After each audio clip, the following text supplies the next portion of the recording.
everyone will be affected by this disease in some manner. And it's a cruelty in life that it happens for children as well. It's about community and communication, because the worst thing in the world is to be going through this on your own. Hello, I'm Jo Elvin, former CEO of Children with Cancer UK. And as part of our series talking to the charity's ambassadors, today I'm thrilled to be talking to Ollie and Gareth Locke. Best known as long-serving cast members on the hit show Made in Chelsea, Ollie and Gareth have recently welcomed their gorgeous twins and launched their YouTube show, which follows their ongoing journey, The Daddy Diaries.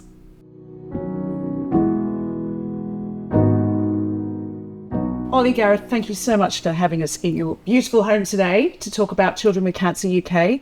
And you are sort of our newly appointed ambassadors. What first brought the charity to your attention?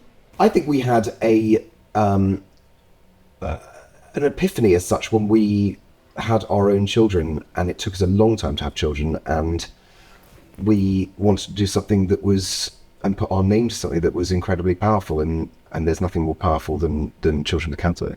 We spent 5 weeks in NICU with the children, so we were in basically the children's hospital wing, and when you see children that are going through that situation and having had kids yourself, you become so much more emotive towards it.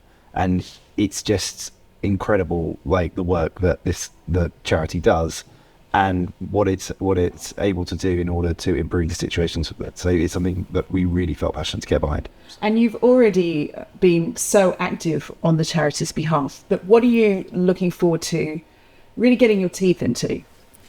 I think anything that can make someone smile, to try and raise some money, to try and do everything we possibly can to help people with this hideous disease that we're so affected by, and everyone in the world is affected by. Anything we can do that is perfect for us, because we, as I said, everyone will be affected by this disease in some manner.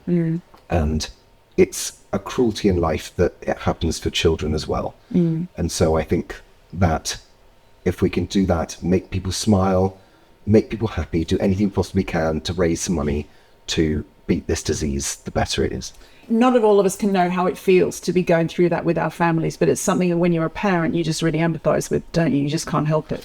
I think it's the biggest nightmare that you would ever have. You never want to see your child ill, and if you ever are in the situation where your child has cancer, that is just the most devastating situation. I think it was incredible, because we came to that event last year. Oh, the fundraising gala or the quiz? The quiz was brilliant. Yeah. The fundraising gala was amazing, because the amount of people that got behind it and the amount of money that was raised that day, and everyone was really just so passionate about it. And it was the stats that you were saying in your speech for the prognosis of a child with cancer now versus 20 years ago, and how much the charities have been able to improve the situation and the lives of children with cancer. I think that's the thing. It definitely exists to fund research and to move that survival rate ever forward. But we also exist to bring happy memories and just to, as you say, to brighten a child's day. And I've had experiences where children, we give them a day out, and it just gives them something else to think about besides being in hospital all the time. Absolutely right. Yeah. It's a mixture between both. You're absolutely right. It's the idea of if a child does have that, take their mind off it for 2 seconds and give them something to really smile about. And I think that's and I'm a personal believer that health is often helped an awful lot by smiling and happiness and stuff like that. It's your mental state. And you're good at making people laugh, you two. We try every now and then. Somehow we do it. Just have as much fun as you possibly can whilst trying to help as many people as you can. And that is something that is a part of life that is a joy to be able to be involved in. Yeah. Now, speaking of being parents, how are your beautiful twins? 1 year old? 1 year old. They're monkeys. You know what? This last year, it's gone in a flash. But then also, if I think about it, I'm like, it feels like it didn't at the same time. But now they're one, and they're crawling around, and there's two of them, so they go off in opposite direction. They're a handful. But they are absolutely wonderful, and we're so lucky to have them. Oh yeah, it's amazing. So we're really Do you have any personal experience with the issues raised by children with cancer? So when I grew up, a friend of mine, he had leukemia. Really? And, yeah, At what age? He was 13, and he had to have part of his femur removed and stuff like that. But recently we were when we were in NICU with our twins, and we were there for 5 weeks. Obviously, they do all the scans and everything like that. And we had a 2-week period where, after having one of these scans, they said they found lightness on the scan on his brain. And we're like, okay, well, what does that mean? And it was like, it's either a developmental thing, because obviously they were born at 31 weeks, or it can be tumours, cancer. Wow. And we spent 2 weeks, and do you remember? It was hideous. We didn't know what to do. Didn't know what to do, and I was just in tears for 2 weeks about We had a baby that was 32 weeks old at the time, 33 weeks old, and because she didn't have Something it, they and were he like- did. And it was quite matter of fact, and it was like, look, prepare yourself, it could be this. Fortunately, it wasn't, and it was just a developmental thing. But it makes us even more emotive to this charity because of that. there was that a scare point in 2 there. weeks. And when you see a baby or a child, anyone with cancer, or a scare with cancer, it brings you down to ground that you like anything. It's a parent's worst nightmare. Absolutely. And- I even the fear of it, it's unimaginable to have to live through it for that amount of time.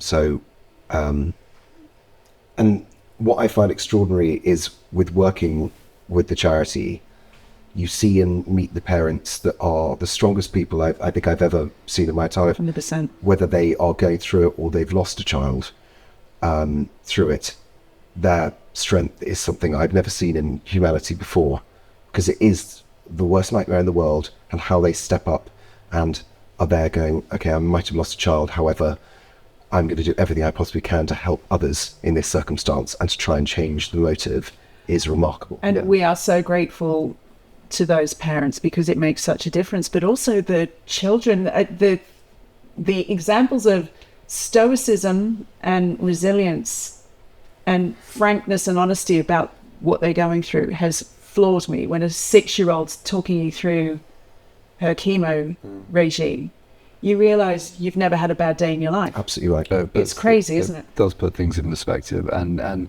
there was that amazing video from last year where the mother had lost her son. What was the boy's name? His name was Dax. Dax, that was Yes. it. And Dax's mum was so brave sharing it. But again, to that point, and to the point of, you know, the sort of days out and things you do with the children, it's about community and communication, because the worst thing in the world is to be going through this on your own.